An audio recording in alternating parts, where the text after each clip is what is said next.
So quickly, so because of the time, we'll spend five minutes. So For oh yeah, so we just go around 5 minutes. So so where do we move forward now to? I mean, Professor? No, Dr. Ususa. Dr. Ususa Akode has virtually put everything in perspective. I mean, all that is happening takes us back to all the conversations we've been having since the pandemic struck. I mean, government put in a lot of effort, and this was not something, what happened to the economy is not something that the president didn't pre-inform us of. He made it clear that we were going to get into that situations because of what the pandemic had brought us to. And he is an economist. He's laid better. Definitely we have internal challenges, but we can't underestimate the impact the pandemic had on us. Hitherto, you were seeing masks, sanitizers and all those things only when you go to the hospital or when you find yourself in a situation where you needed those things to protect yourself. But they've become daily items on us now. Sure, if we go around, if a person doesn't have antibacterial wipes or sanitizer in their bag, they have something to prevent them from picking infections and all those things. We've come a long way. I mean, obviously, fundamentally, there are some structural issues that need to be dealt with. I mean, the approval has been given. In a week or so, we are getting the first tranche of the 600 million out of the 3 billion. After that, the next tranches will be coming in 6 months after careful review by government and the IMF committee. We've also had some assurances from the credit committee chaired by China and France. So we've come a long way. I mean, we also need to look at this point, it comes to all of us. And the approval is on the back of the post-COVID-19 program for economic growth. And that is something we all need to show interest in. Once the approval has been given, that document will be published and we'll all be part of it. It's on 6 pillars. And if you indulge me, the first one is restoring public debt sustainability, deep structural reforms, implement exchange rate policies, continue the tight monetary policy regime, entrepreneurship and export-led growth strategy, and strengthening social safety nets. These are the these are the 6 pillars that the PC PEG are on. And this was this is post-bailout strategy. Yes, this was mentioned in the budget 2023 budget is the program that we are seeking support of, because no matter what we do, we've been to IMF for 17 times. This must be the last, and it has to involve all of us, because no matter what we do, if we don't look at structural reforms and building the systems properly and sustaining, strengthening the fundamentals, we'll keep going on. But this should be the last, and we all need to come together, like the good professor said. Let's all commit to this. I mean, we can play our part, but when it comes to Ghana, it's only one Ghana. Do we have to keep going back and forth? We have everything that shows that, and that comes to all of us. Whilst government is disciplining itself, it also comes to us, our consumer behaviors. We shouldn't be exploiting each other when it comes to prices and all that. I mean, when you look at what is happening with the energy sector and all the other essential sectors, there's a cost recovery program and all that. All those things are factors. So it's up to us, you, the gatekeepers, government, and all of us, to come together and make sure that this is done and done right for the last time. We're on board with government. So the appeal is that everybody needs to come on board, including the leading opposition, because the criticism is always because of the benchmarks and the content of communication. We should do like this. Okay. Okay. So let me come to you then. The thing is that you should all come on board. Before I go to Adra, please. Roland, thank you very much. Please raise your voice for me. I can't raise my voice this morning. Why? What is going on in this country?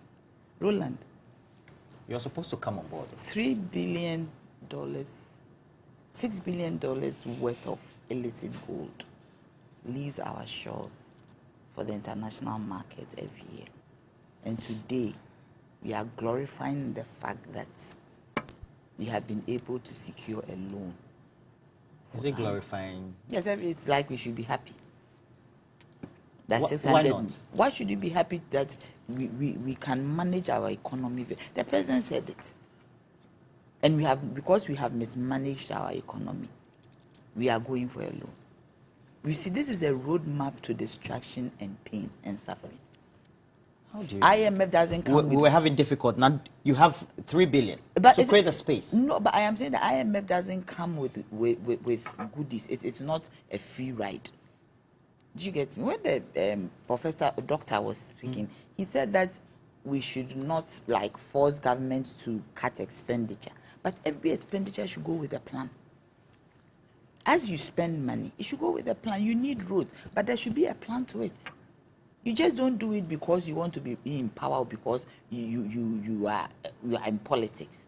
It should be a plan. When Kwame Nkrumah was ruling this country, there was a plan. There were 2 plans. Where is the plan? It's in the annual budget. That's what I'm coming to say. They talk about the budget, but if you put the budget, you juxtapose the budget against actual what the government is doing, it's different. It's as if they just come and present a budget because it's statutory. But actually what they have to do within the budget, every time they overrun their budget, expenditure is overrun. There's always a budget deficit. Why is there a budget deficit? It means the person who has that plan is going outside. And that is a financial plan. Where is the economic development plan? The economic development... That's the medium to long term. Yes, the economic development plan that ensures that this is where we are going to. Where is the economic development plan for this country as we sit? There are documents sitting with what's the name? NDPC. NDPC, which are just gathering dust. Roland, where is the plan? You overrun your budget if you don't have a plan. Because you see, IMF is not going to be a rosy. Yesterday, tariffs have been increased. 18.5%. Normally, when you do a major tariff review, within 1 year, you don't do the automatic adjustment. Even if you are doing it, you shore it up with some, 5%, 3%, just for the parameters. We have seen twice this year. But it's enough for us to make sure we pay realistic tariffs, at least close to it. If you do a major tariff review, you have ensured already. Okay. But that is where you get all the parameters, you get all the information about investment, whatever is needed, the power needed, the fuel that are needed. It is a thorough work. So you are worried? Why not? Because for us, we believe that this one is like this thing, a conditionality, that you have to increase tariffs. People are talking about employment has already been frozen in one or the other. In the public service, they are not taking on people. Expect the political ones. Yes, expect the political ones. But I am saying that today, we are in IMF and we are glorifying ourselves. We are always using COVID and Ukraine. Even the professor said. But if the professor, it doesn't mean that is the main problem.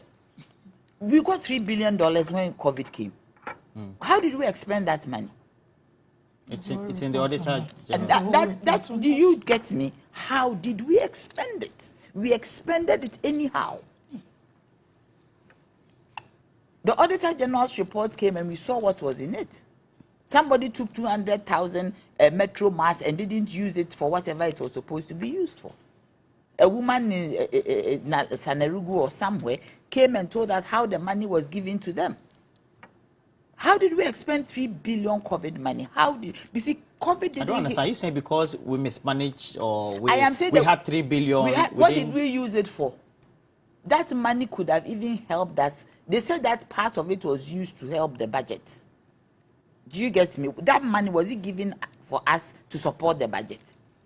They said to fight COVID. So if you have an extra, you should even tell us that this is what has go back to Parliament. No, is it that you don't know what was done by government, what policy intervention? There was like free what? food. I don't There think was subvention or subsidies for electricity or other utilities. What subsidies for electricity? I don't think you can follow it. When the Auditor General's report came, even when you talk electricity, you are talking to me. I know. Yes, when the Auditor General's report came, there was a line that the free water and electricity has not been paid. It was still standing in the books as a liability. Number two, there was a COVID levy, which we still have. We are still paying, actually. Yes, we still have. When you buy, it is still there. I want to say we have it because it's still there. Whatever you buy, COVID levy. That money was supposed to be used to pay for the free water, free electricity. It wasn't used.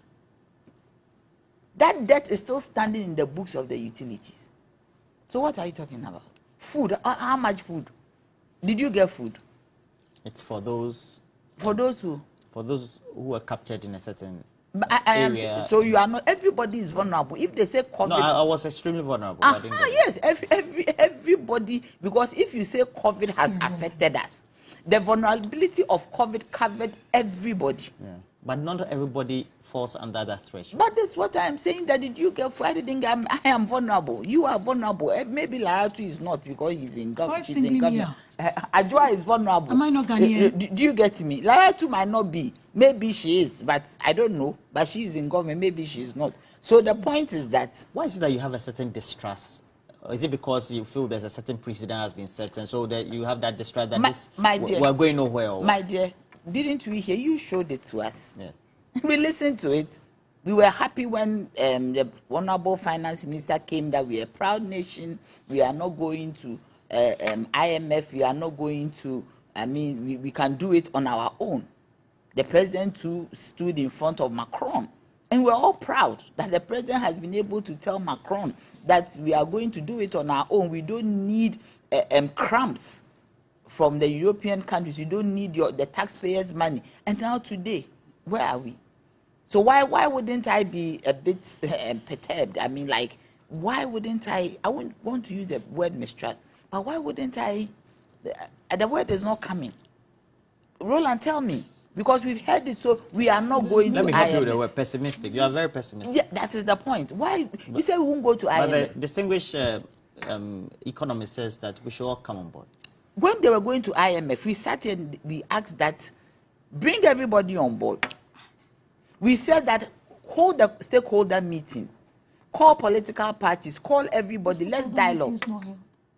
Which stakeholder meetings were held? We were, the CPP was never called anywhere to discuss anything. There hasn't been any stakeholder meeting. There have never, no, please, there was no stakeholder meeting. Even industry, national stakeholder, yes. Everybody's. But now you say we should all come on board. Who should come on board? Is it not the nation? President was meeting stakeholders. What was that? When you went to IMF? No, we went to IMF. No, you went to IMF. All the there are a lot of stakeholder meetings. The decision to go to IMF was announced to us one morning. There was no precedent of it. Yes, it was just announced to us that we are going to IMF.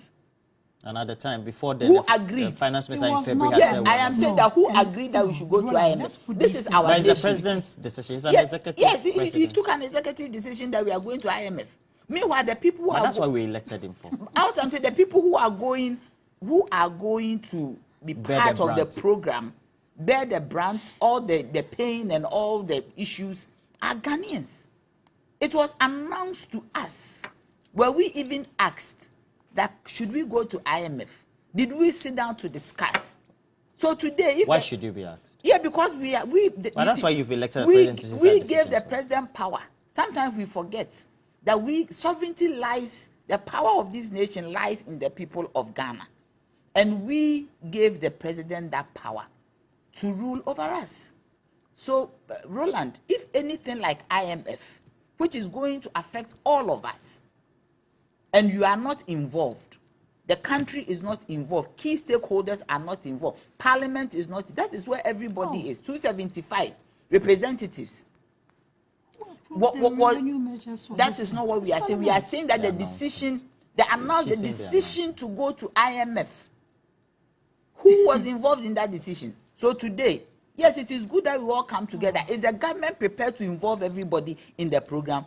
What they are doing? Because the way you are behaving is like you are very adversarial. No, I am saying that if you see, you need to speak the truth. I am asking, is the government prepared to involve all? You see, we shouldn't do things anyhow, my dear. We are in a country. This is our country, Ghana. And we, the CPP, when these things happen, we feel very, very sad because this is the country that we birthed and we gave independence to. Adjoa, the stakeholder engagement is very important. Now we have this. The clarion call is that everybody should come on board. No adversarial approach. What do you say? Okay, Roland. Good morning once again. Before I start, I would like to congratulate all people, candidates who emerged victorious in our recent parliamentary elections, and especially to all the young people who went into the primaries, and then also to the women. I know Western region, for instance, women took over the entire region, and going forward, I'm hoping to see more of that. And also special congratulations to His Excellency John Dramani Mahama. I would say that even in opposition, His Excellency continued to rule the country. And this whole so? this whole IMF he can't thing. be ruling the country. He's not the president. Oh, but I like I'm saying, even in opposition, whatever propositions he's bringing on board is what is the NPP is merely following what His Excellency John Dramani Mahama had said many months ago, and even a year ago, about we going to the IMF. I think we all saw the videos you played and the earlier position of the finance minister and his deputy on the decision to go to IMF. Roland, as a young person, from where I sit, I think that Ghana, besides everything we are facing, we are struggling with leadership crisis. One of our biggest problems is that, in my opinion, is that we are being led by a group of people who cannot even see beyond their nose. What do you mean by that? Yes. If we didn't have leadership, we couldn't have had these discussions with the Bretton Woods institutions, I am the saying Paris that. Club. I am saying that. Go to the spring meetings and have. Roland, this. I am saying that we are being led by a group of very myopic leaders. You see, one of the good characteristics of a leader is for you to have foresight. It's for you to be able to tell that, it's for you to be able to tell that if there is any sudden unfavorable deviations from normal expectations, my people will not be cushioned. And for you to take the necessary steps to build your economy in a way that your people will be cushioned should something happen. And we have a group of people who did not even realize that we were heading into a ditch. He had to take His Excellency John Dramani Mahama to tell this government that, you know what, dissolve the economic management team and then proceed to the IMF, because where you're heading to, you are driving us into a ditch. So today, at least, this deal that we've been able to secure will be able to help us to get back the investor confidence that we lost on the international market. We'll be able to clear some fiscal space so that the people of Ghana... So you do agree that it's good? That is His Excellency John Dramani Mahama's suggestion in the first place. The NDC have had the position that you have collapsed our economy, and so take it to the IMF. If the IMF is with you, it will ensure that you are spending, properly, and you are not investing the monies you are borrowing anyhow and investing it into consumption. And so, yes, there are people who are against the idea of borrowing, like the good professor said, or doctor said. He is a student of revenue generation. The NDC, as a political party, is not a party that is against the securing of loan. Besides, if you decide to go to the IMF, like he said, we are a member state of the IMF, and so we are entitled to go there. Until 2016 election, I think, we could go to the IMF. It was this current government that came to, while they were in opposition, came to demonize the fact that His Excellency John Dramani Mahama then took us to the IMF. Prior to that, I don't think anybody had tried to berate anybody for trying to go to the IMF. And it is important as a nation for us to generate income. And like Osajifo Dr. Kwame Nkrumah said, it is not a problem to borrow. Now, when you borrow, like the good doctor said, when you borrow, the problem is how you are investing the money. If you are putting them into consumption, you are collapsing the economy and the future of the country. Well, what has government done that shows that there's consumption instead of having good returns on investment? So we have all currently seen where our debt has been raised from 2016 from 120 billion to over 500 billion. And we keep asking this government, if the government had engaged in a project like the turbo gas that I keep mentioning, which is providing for us today about 120 million standard metric cubic feet gas per day, generating revenue for us, expansion of the Tema Harbour, generating revenue for us, Terminal 3 Airport, generating revenue for us, Bon Water Expansion Project, Teshi Desalination Water Project. If you are embarking on projects like that, and it's generating money for us, and we are seeing the tangibles, then we'll be able to see that, okay, the government is borrowing, but is investing into projects that is going to pay for itself or generate income for us. But we are still unable to tell where all the money is going to. Like this government alone is accounting for about 80% of our total national debt. Yet we are unable to see the tangibles. And these borrowings were approved in Parliament, both sides of the House. It doesn't matter that it was approved. Parliament will do its mandate, but it behoves on the government to apply these resources judiciously. The Parliament has the mandate to approve the loans. Besides, they have the numbers. Recently, we saw the approval of $71 million against the advice of the minority. So we cannot overlook the fact that 700 million. We cannot overlook the fact that they have more numbers than the NDC. The NPP has more numbers than the NDC in Parliament. And so no matter the advice you give, they will go ahead.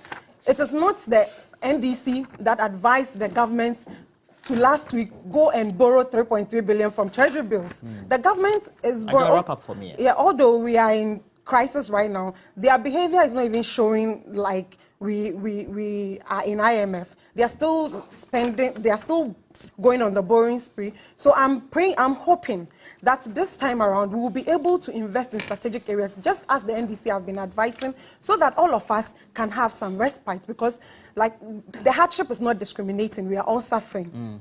Lorato, so what is the policy drive now within the 6 pointers that you've mentioned that were espoused or enumerated in the budget? I also think that when we come to sit on set, let's put things right where this thing about myopism and all that, I don't think these are issues that anymore. We should, for them, campaign has started. We don't begrudge them for that. But when it comes to national issues, we should know how we put them. Look, you can mention all these services, these infrastructure that provides services. But one of the things that has really come up is that we can't sustain only on the service industry, service sector, if we don't industrialize. Look, we took charge of affairs in 2017. 2017, we're still in an IMF program. This was an IMF program we went to by virtue of just being Ghana. No external shocks, nothing. There was nothing outside. There was no pandemic. There was no disaster. There was no war. On the commodities market, we had a price shock. We successfully saw through this IMF program. We grew. Even in 2020, when economies were shrinking, we grew marginally based with the agri sector. We grew marginally by some 0.04% and all that. Look, when you have a leader who comes focused, let's look at it this way. Who's the leader? Look at Nana Addo Dankwa Akufo-Addo, who came focused, ready to put Ghana where Ghana should be. You get it? This is a leader who came and said, one of the things that moves every economy is the quality of human resource.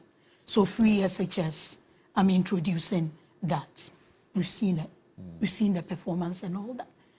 Introducing the various programs in the agri sector, introduce the one, because you can't be building a brick and not have warehouses, not have sources of water to do that. So you had the dam, the policy on the one village, one dam. You had the one constituency warehouse. Okay. I mean, the health sector had all those things. So when a leader comes, I don't think anybody can, if they are really being genuine, can call such a leader What has been the impact myopic. of this? Because they should have some level of substitution. When you go to some of the regions, for instance, when you go to Savannah, where I come from the last time that the minister gave it, when you go to it, the dams are there, people are using it. The warehouses are there, people can store there. Because if you produce your thing, then at the end of the value chain, there are industries, the one day one. Challenges come with some of these initiatives. But when you look at the whole value chain, this is a whole industrialization drive. We can't keep surviving on services. So if you think you've built an airport, great, it's good. Someone should continue from somewhere. And one of the things that is affecting us is because we are relying so much on services, not really building our industrial sector and manufacturing sector. So would you say so that we keep taking the a lot of our industrialization money sector out. Policy initiatives have worked? It's working. I mean, over 100, even if there are 100 factories, there are over 100, well, even if there are 100 of them, there are 100 of 1D, 1F, and everybody is taking, let's say, 20 workers, which is more. Most of them are doing between 80 and 150 and all that.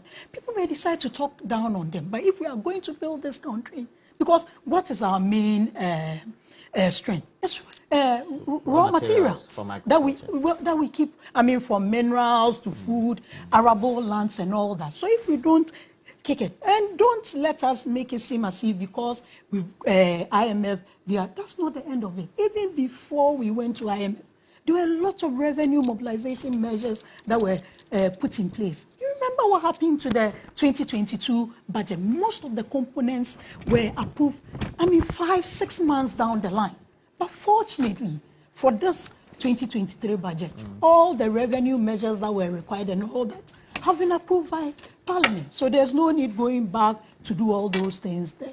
You get it? When we talk about leadership crisis, if anybody else having leadership crisis, we know it's the scary alternative that is having leadership crisis. But which look, scary alternative? The NDC is the scary alternative, and they keep getting scary by the day. But the point is, we are building a country. The president never left us out of the loop. He said it. I'm going to take actions that will save lives, but throw the economy out of gear. We've all seen it. We've all struggled. When I go to buy fuel, they don't say that because I'm MPP or because Nanaya is CPP, they are going to sell this fuel to her at 10 cedis and sell it to me at 5 cedis. It's a nation we are building. We can do our politicking. We can do whatever. But when it comes to some of these things, let's be as objective and be as patriotic as possible so that come 2026, when we are getting out of this program, we get out of this program with the fundamentals well put in place, with all the structural adjustment policies well put in place, so that all the, because when you even use the last IMF program, one of the conditions was a moratorium on public sector employment. But in the 2023 budget, the president himself makes sure it was there. You discipline yourself before you go out to ask for people to come and help us. I mean, we've done it. All the amendments of the various revenue acts. Even when we're getting out of COVID gradually, there were some levies that were introduced to improve domestic resource mobilization, because that was where the world was moving. Okay. And if COVID hasn't taught us anything, if push comes to shove, every country is on its own. You know, oh no, but it was new things. You are pushing your resources into other places. Don't forget, there were public sector teachers staying at home for 1 year who were paid.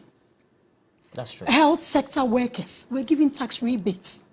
You get it? Incentives, people didn't go to work for 2 weeks, were paid. All these things, the free water, the free electricity, people can decide to poo-poo them. But these were things. There was food that was given to the old rabble. When you go to GE, then MPSSI, there was money that was given for micro and small, medium and small scale enterprise to support them. There were actions that were taken. Okay. Look, when other countries started using monetary tightening, that's also how we did it. We put a lot of expenditure cuts, the freeze on access to forex by certain sectors and all that. So all these things are not things that we should let be. These are things we should all continue to be. And if the government is working and Parliament is not playing its oversight responsibility, you, the gatekeepers, are not doing what you're supposed to do, it still comes to this. Government will do what it has to do, all stakeholders. And one thing that I want to draw attention to is that the moment all these things are, the Ministry of Finance and the other relevant agencies will go around and do the sensitization, just as the sensitization and the stakeholder engagements were done before this. Now, there's something that he said. He said that. She said that if you look at government's industrialization policy, etc., and I'm thinking that 7 years down the lane, it should have some level of import substitution. So at least we should see one product that is inching into the import bill, and so that product then becomes the go-to product for everybody, and that also needs to be followed by some level of tariff adjustment to make sure that we reduce that sort of import and make way for the look. So have you seen something like that by way of those policy initiatives that have made those impacts? When you speak about one district, one factory, I become fatigued because it's the same thing we talk about and we haven't seen the impact. If it was truly working, certainly we would do some, I mean, our currency would have been a bit stronger and we will have some foreign exchange coming in because there will be exports. When you talk about, they tell you about confit juice. I remember in the 2023 budget, the finance minister said that there's going to be some committee to look at issues regarding import substitution, and they set up the committee today. We are in May, we are getting to June. We haven't heard anything. There are a lot of imports coming into the country. Now I've heard that most Ghanaians have even abandoned our own ports because of high tariffs, and they are using the Togo ports, which is a free airport. So all these things, so one district, one factory, industrialization should be felt. There should be an impact. It should be felt by the people. That the products that are being produced, we should be able to enjoy it as a nation and also be able to see that there's some export.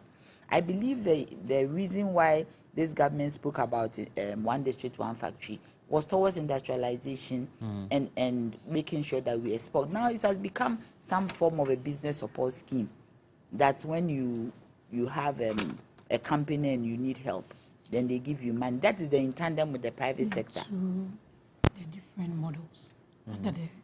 There are different models. Yes. Okay. I mean, whatever model it is, we want to see. And there's one for let's existing ones. Let's understand that the green fields and the brown when fields. you were talking, I didn't speak. Yeah. Let's assume.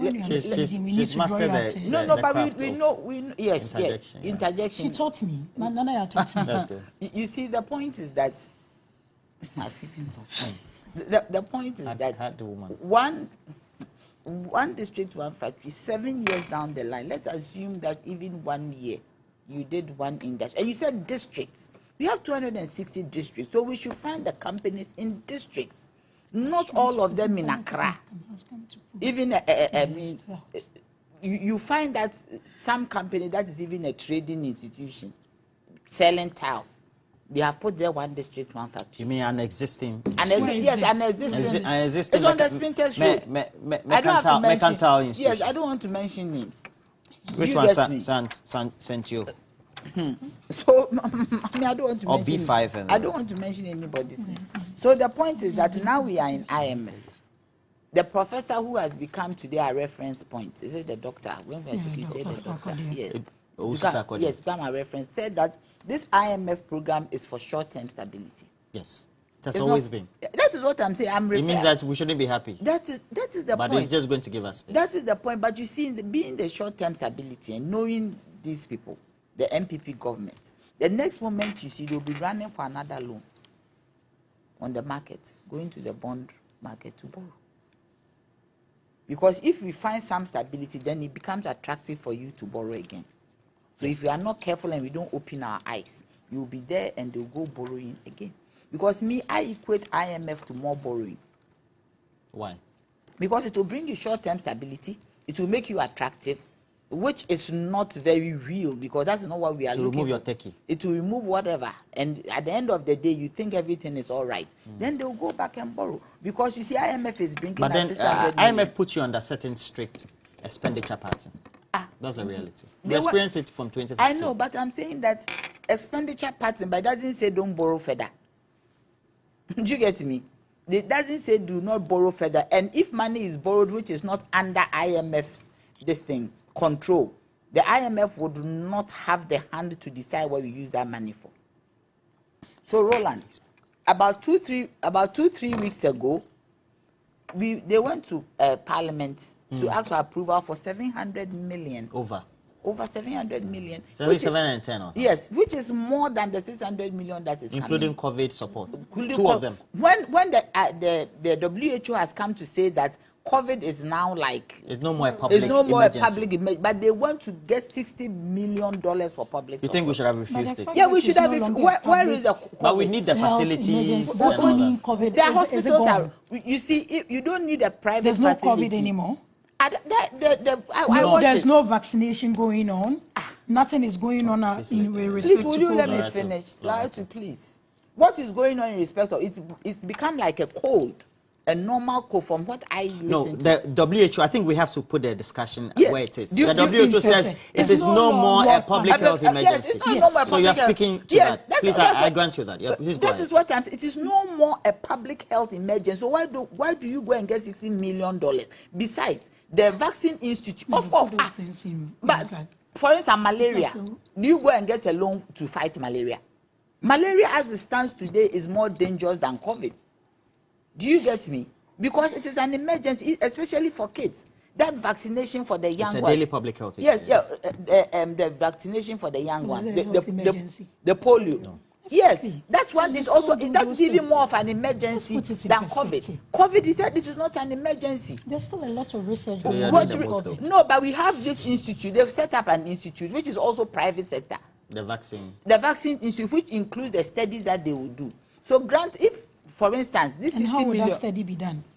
But it's a private thing. Are you going to get government money to give to them? It's a private government support. So government is so the 60 million is going to them. It's just a framework. No, it's not for the vaccine. Because WHO says it's not emergency. Nothing should be done. So you're making a position that government has the ability to say, I'm vetoing this agreement. I don't want to take, even though I had expressed interest. Because now it is no longer an emergency. Why do I take it? You're right. Because 700 million you have taken dollars. What did you use the money for? They said some of the money has been spent already and they were just ratifying expenditure. That's not included in the 700. That's outside the 700. That is what they said. No, those ones are outside. I know, but that is what they said. And now you are going for 600 million soon. You see, what we have to do as a nation, if we have to be involved, is to let the government, get us a roadmap of how they are going to spend. You seem to distrust the government. No, because it is what they say. And what they have done? Yes, because when you say that I love you, and at the end but when they said free SHS, they delivered. I love you too. When they said we are not one going district, one factory. Please, I beg you, please. They said they are not going to borrow. The finance minister said that we are a proud nation, and everybody applauded him. I did. He said we are a proud nation. We can do it on our own. We don't need assistance. The president said, he's been interrupting me. The president said that we stood in front of Macron, a world leader, and said he went to the G8 summit and said that Ghana beyond aid. He said all that, and today we are going for aid. Can you? It's a process. What process? My dear, when $6 billion worth of gold leaves, illicit gold leaves our country every year to the international market, to trade in the international market is not for small boys. And it goes through our ports, seaports, it goes through our road borders, wherever it is, it leaves this country. Of course, we are capable, because if you have gold worth $6 billion to leave this country, illicit, illegal, then it means we can make it. Why are we not making? Because somebody is not opening their eyes properly. Somebody is mismanaging this economy. Somebody is taking this country for a ride and the people of this nation for granted. Because you see this, Roland, this short-term stability they are looking at, they are just looking at because they have in their mind to break the 8. I don't understand. You should understand. Yes, I'm telling you. Because you see, when the short-term stability comes and they say, oh, we have done well, we have been able to take you out, so Ghanaians should vote for us. Election is next year. It does not matter. The short-term, you see, the short-term is 5 years. Short-term is not 5 years. You are going to see, even if there is any benefit at all, you see it in the next 7 months, 8 months, when we'll be nearing the elections. Do you get me? And another tranche will come. And it's still short term. It's supposed to be over $1 billion. Yes. Within the short Yes. state. Yeah. Do you get me? So if it comes and this thing helps a bit, all they are going to say that we did it. But underneath will be the problems that will be waiting for us. It is time that somebody took us seriously, Roland. You think government is not listening? Oh, no. They have listened. They are listening to what? There's a difference between listening and acting. All right. Is that true? Because right now, what's the position of the NDC? Are you also going to help in the communications so that we are all not pessimistic, etc., or we are going to prefer different solutions like you've always been doing? Roland, I don't think we are being pessimistic if we are stating facts. It is based on the evidence that has been laid before us, all of us in this country, that we are talking about. Like, you played the video, we all saw it, we can see, we can hear. We have been told that, we were told that we were not going to the IMF, we will not go today, we will not go tomorrow, and going to the IMF means that you cannot manage your economy, and blah, blah, blah. But it turned out to be that our president is an ardent beggar. Like, he goes everywhere begging. And he does not even do the begging humbly. Like Nanaya said, stood in front of Macron and told him to his face.